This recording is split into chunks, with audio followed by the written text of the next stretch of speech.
Imagine driving in the winter season and suddenly your car hit the black ice and swerved and hit the snowbank. Now that can happen to anyone, whether you've been driving for 20 years or you just started driving 2 months ago. It doesn't matter. Bad luck happens to both experienced and inexperienced person. You are stuck in a snowbank. Now you have three options. Option number one, you can go back and forth between reverse and drive to get yourself unstuck. If you get lucky, you might be able to get yourself out, but in my experience, it's never that easy. But you got option number two. There might be a good Samaritan driving by and stopping and getting out of their car in the snow and getting behind you to push you while going in forward motions in an attempt to get you unstuck. And now you find yourself deeper into the snowbank because it's been 20 minutes and your tires have been spinning. Option number three, you can call a tow truck driver to come to your rescue because that's his job. That's what he does daily. And he is well equipped. Now keep in mind that he may arrive in 20 minutes or in 2 hours. And there is going to be a cost that comes with that service. Now at this point, you are more hopeful, you're more grateful, knowing that help is on the way and have confidence that he'll get you unstuck. Now the price tag becomes irrelevant because you are thinking about the results you're going to get and get you back on the road and on your way to your destination. Now, what's the point to my story? Well, I'm glad you asked. My uncle Les Brown, he's not really my uncle, but I call him uncle. My uncle Les Brown says, son, there's no point without a story, and there's no story without a point. Hopefully I did his voice a service. So here's my point. Life has many seasons, and you might be in the winter season of your life, cruising, and suddenly life hits, and you find yourself stuck in a relationship. Hello. You find yourself stuck in a job, in the environment you grew up in, or worse, stuck emotionally. I say worse because you can live in a healthy relationship, which I have done. You can quit your job, which I have done many times over when I was younger. You can move out of environment, which I have lived now in 3 different countries.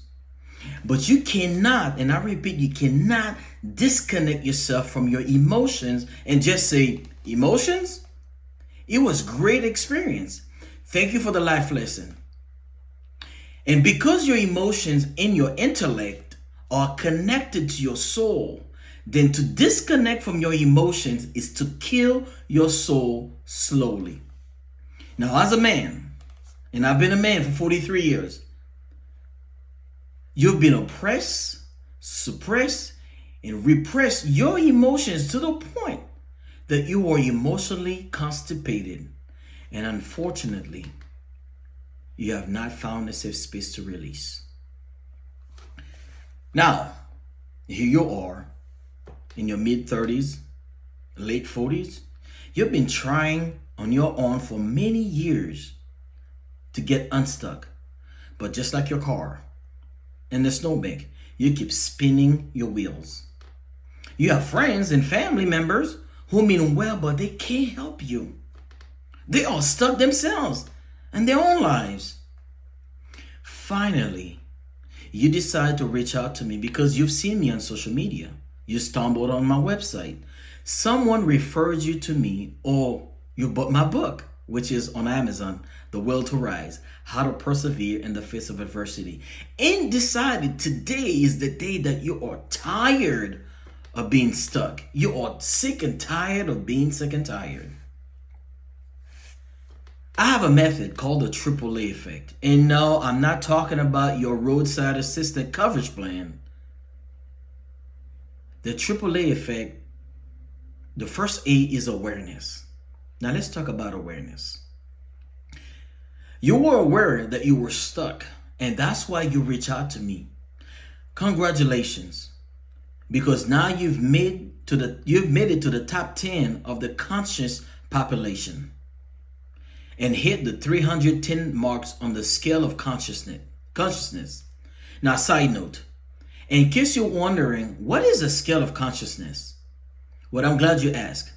The scale starts with shame at the bottom, which is at 20, and it goes all the way up to enlightenment, which is at 700 plus. You can go ahead and check it out. Go to Google, put scale of consciousness, and you see what I'm talking about.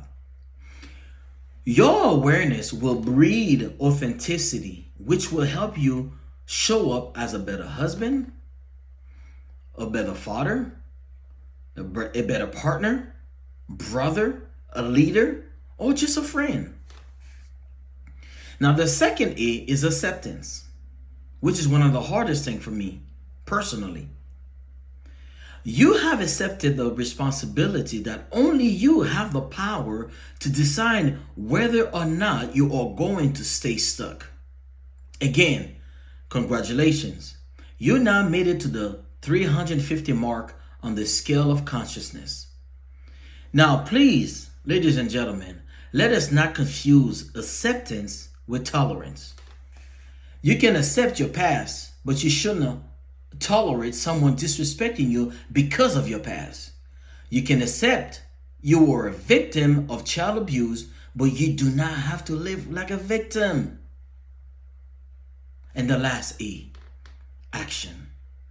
So you went from awareness, mindset, acceptance, heart set, now to action, a reset.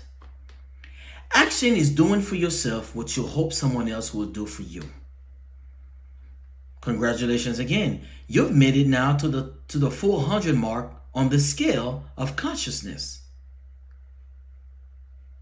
Every day you are making decisions and taking actions. Now, is your daily action fueling your dreams or fueling your fears? When we are emotionally stuck, we can be emotionally unavailable and even emotionally abusive towards our partners and towards our children. Yes, emotionally abuse is real.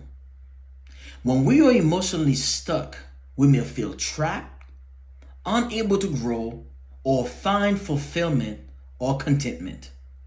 Here's a question to ask yourselves, or here's a question to ask ourselves. Why is it important to be emotionally unstuck? Well, being emotionally unstuck is important because it allows us to move forward in life, make healthier decisions, and maintain positive relationships. Allow me to share with you my AAA moments. Nearly 5 years ago, after I became aware of myself and no longer wanted to suppress my emotions, my second wife walked out of our marriage because my eyes were open and I was able to see the emotional and the verbal abuse, the lies and the manipulations. Today, when I pray for her. I forgive her and forgive myself for not knowing what I didn't know. I started my healing journey after my second wife left. It was hard. I felt rejected, abandoned, and betrayed. And now all of my childhood trauma is resurfacing. Being abandoned by my mother at the age of 6 years old. Never remember meeting my father. I was abused from the age of 9 to 15 by my caregiver, and molested from 16 to 17 by a man that I looked up to and wanted to learn from. I started reliving my worst day cycle. That's not even the worst part. The worst part was that there was a little innocent, beautiful, black 3-year-old boy, my son, my flesh, and my blood caught up in this mess. That's when my mental health took a deep dive from suicidal ideation to suicide planning and an attempt to stop the pain. I had to accept the fact that I couldn't change my past, nor could I change people from being human. We are all full of fallibility, shortcomings, and flaws. Now, despite all the information and the therapy sessions, I still had to apply what I've learned so I could be a better version of myself. That work isn't some days or sometimes, it's daily. Our actions speaks louder than our words. So show me your actions and I will tell you whether or not the work is being done consistently. I am now emotionally free. It's been over 18 years since the last time I saw inside of a jail cell. But I've never felt freer than how I feel now. And with great power comes great responsibility. Because being emotional and invulnerable is powerful. And it's a sign of strength. Which means I had to learn emotional mastery so that my emotions wouldn't become my master. Now I've got a few questions for you. Who do you know suffer from emotional suppression?